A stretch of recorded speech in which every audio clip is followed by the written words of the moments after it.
I wanted to show you a couple of easy ways to set up your document in InDesign, and something to also to share that you can get started with InDesign, as said, by just clicking open on your browser. And there's all sorts of little files in here and little tutorials to kind of show you how to work the interface. But what I want to show you is just a quick way to get started. So there's some presets down here.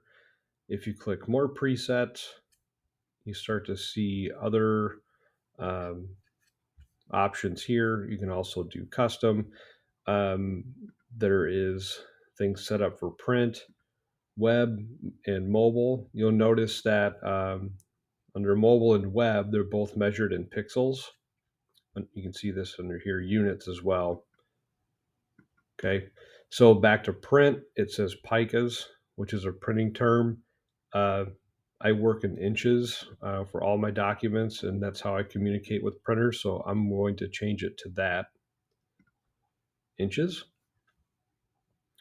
And then it will ask you, width, height, also the orientation. So right now it's set at a portrait, or you can change it to a landscape.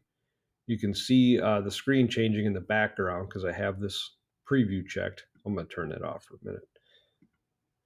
A little less distracting. Then you can add your pages, columns, column gutter. I'll go over that in a minute. And then right here, we have margins.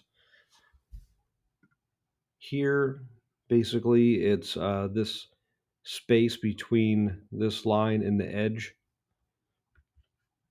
It's like a safety zone, as I say. You can also set up bleed, and I'm not going to worry about that right now. But what's nice about having preview checked is it allows you to do some setup here and see it happening in real time. I'm just going to go ahead and hit create. And just like any of my other videos, I like to set my workspace to Essentials Classic, as it puts more of the tools and things right in front of us. So what I want to do is just give you a couple of quick things here, and I'm going to add more videos as this goes. I just want to show you how to set up a document with some rows, columns, being able to set up some guides.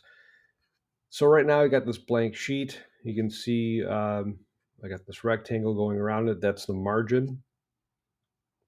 If we come up here to layout, and we can create guides. And there's a few things this is going to do. So again, I'm going to click this preview. I can set up how many rows. So if I add one, we don't see anything yet. I add two. So this is a row. This is technically a row. 3. Okay. This gutter is the space between each row. It defaults at this number here, and I'll show you why in just a moment. So if I want to set up columns, I'm going to do 3 as well. And you can fit your guides for the entire page, or you can set it to margin. So when I click this, see what happens.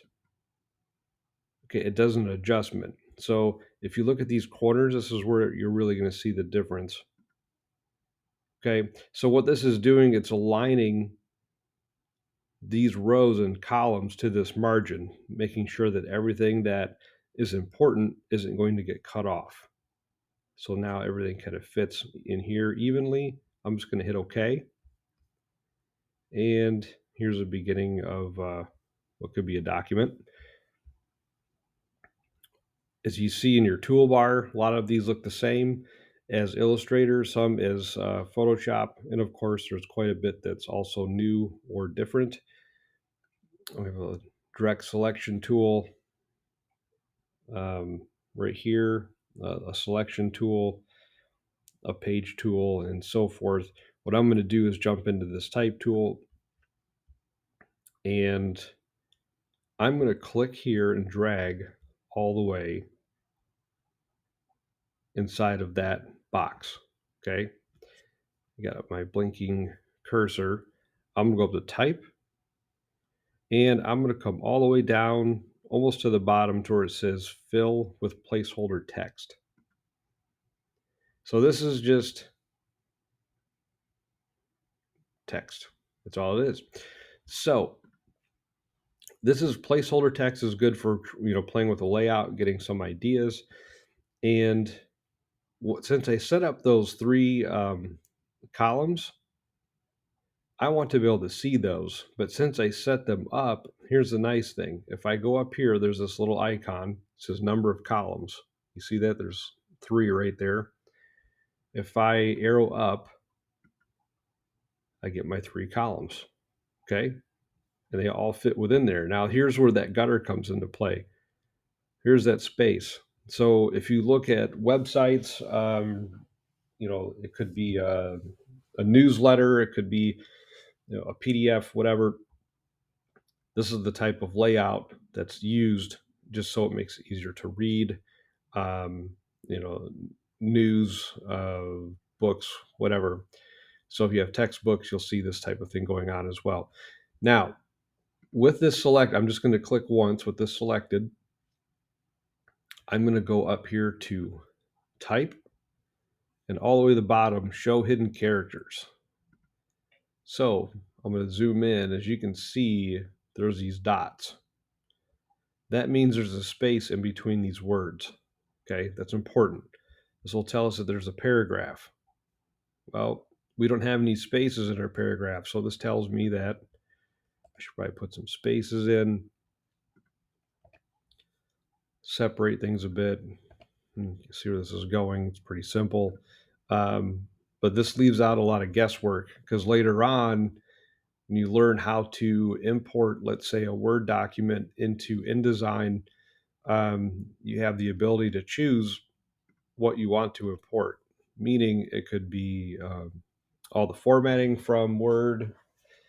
Maybe it's just the words itself, so you don't have to, you're going to format it later. But it allows you to see if things have been imported properly, but also if you're missing spaces, if there's extra spaces.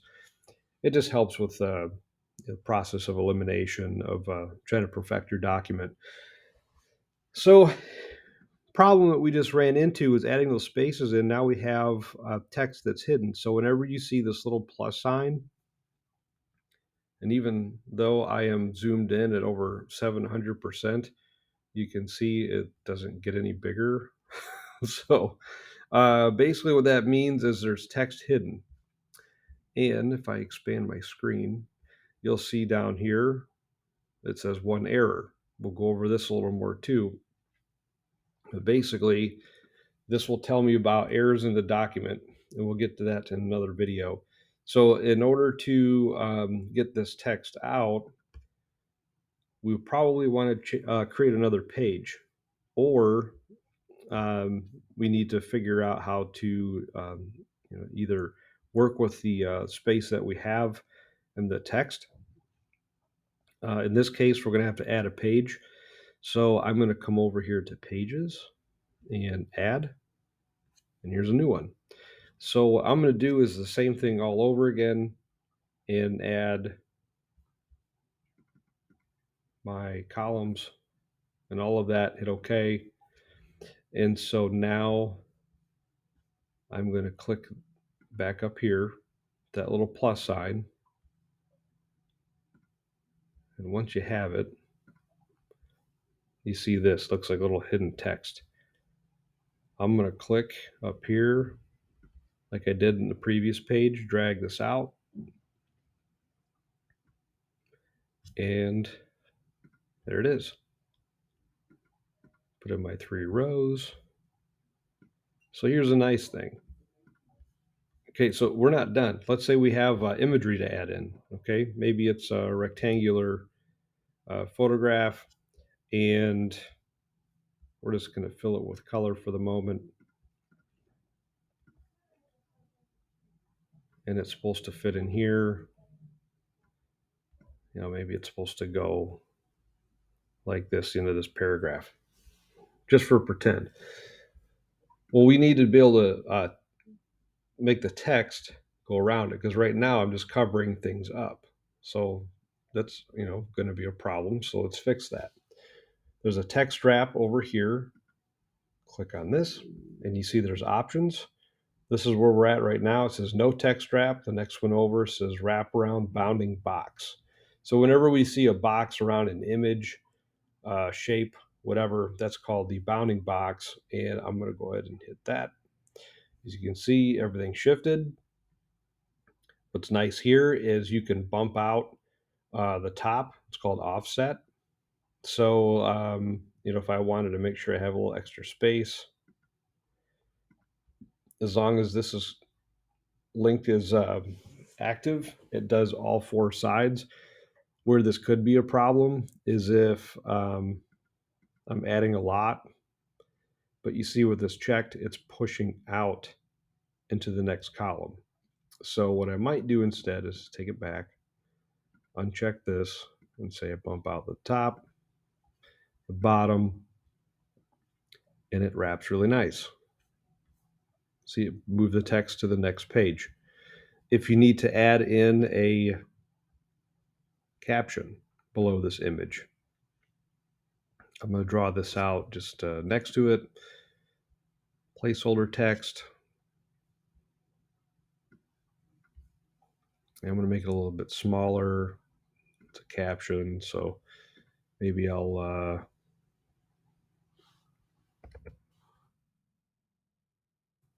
find minion in italic. Okay. Now it's a text box, but it's technically a box. There's a bounding box around it. So I'm actually going to use this one again for text wrap. Just bump out the top and the bottom. You can see that there, those extra lines, it's your little padding. Slide it underneath. I'm just going to fit that back in. And there you go. So quick and easy way to get started. You just kind of see how this text wrap works, columns, and then we'll get into more features in the next video.